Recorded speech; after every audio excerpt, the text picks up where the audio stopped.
ಮತ್ತಷ್ಟು ಸುದ್ದಿಗಳನ್ನ round up ನಲ್ಲಿ ನೋಡ್ತಾ ಹೋಗೋಣ.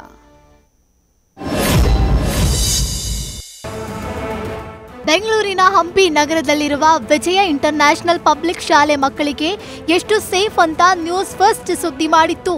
ನ್ಯೂಸ್ ಫಸ್ಟ್ ಸುದ್ದಿ ಪ್ರಸಾರದ ಫೋಟೋಗಳನ್ನು ಉಲ್ಲೇಖಿಸಿ ಶಾಲಾ ಶಿಕ್ಷಣ ಮತ್ತು ಸಾಕ್ಷರತಾ ಇಲಾಖೆಗೆ ಸಿಎಂ ಕಚೇರಿ ಕುಂದುಕೊರತೆ ವಿಭಾಗ ವರದಿ ಕೇಳಿದೆ. ಮಕ್ಕಳು ಕ್ರಿಸ್ಮಸ್ ಆಚರಣೆ ಮಾಡುವಾಗ ಕಿಟಕಿ ಗಾಜನ್ನ ಪುಡಿ ಮಾಡಿದ್ರು. ಈ ಬಗ್ಗೆ ಡಿಸೆಂಬರ್ 26ನೇ ತಾರೀಕು ನ್ಯೂಸ್ ಫಸ್ಟ್ ವಿಡಿಯೋ ಸಮೇತ ವಿಸ್ತೃತ ವರದಿ ಮಾಡಿತ್ತು. ಶಾಲೆಯ ಸ್ಥಿತಿಗತಿ ಪರಿಶೀಲನೆ ಮಾಡಿ ವರದಿ ಕೊಡುವಂತೆ ಸಿಎಂ ಕಚೇರಿಯಿಂದ ಸೂಚನೆ ನೀಡಲಾಗಿದೆ. ನಕಲಿ ಜನ್ಮ ದಿನಾಂಕ ನೀಡಿ ಸರ್ಕಾರಿ ಕೆಲಸಕ್ಕೆ ಸೇರಿದ ಆರೋಪದಡಿ ಬ್ಯಾಡರಹಳ್ಳಿ ಠಾಣೆ ಪಿಎಸ್ಐ ಕಾಶಿಗೌಡ ವಿರುದ್ಧ ಎಫ್ಐಆರ್ ದಾಖಲಾಗಿದೆ. ಪಿಎಸ್ಐ ಹುದ್ದೆಗೆ ಅರ್ಜಿ ಸಲ್ಲಿಸಲು 30 ವರ್ಷ ಮೀರಿರಬಾರದು ಅಂತ ಸರ್ಕಾರ ಅಧಿಸೂಚನೆ ಇದೆ. 2017-18 ಸಾಲಿನಲ್ಲಿ ಕಾಶಿಗೌಡ ಪಿಎಸ್ಐ ಹುದ್ದೆಗೆ ಅರ್ಜಿ ಸಲ್ಲಿಸಿದ್ರು.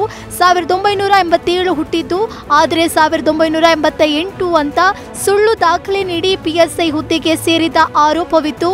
ವಕೀಲ ರಾಘವೇಂದ್ರ ಇಟಕಿ ದೂರಿನ ಅನ್ವಯ ಎಫ್ಐಆರ್ ದಾಖಲಾಗಿದೆ. ನ್ಯೂಸ್ ಫಸ್ಟ್ ನಿರ್ಭೀತಿಯಿಂದ ನಿಮ್ಮ ಪರವಾಗಿ.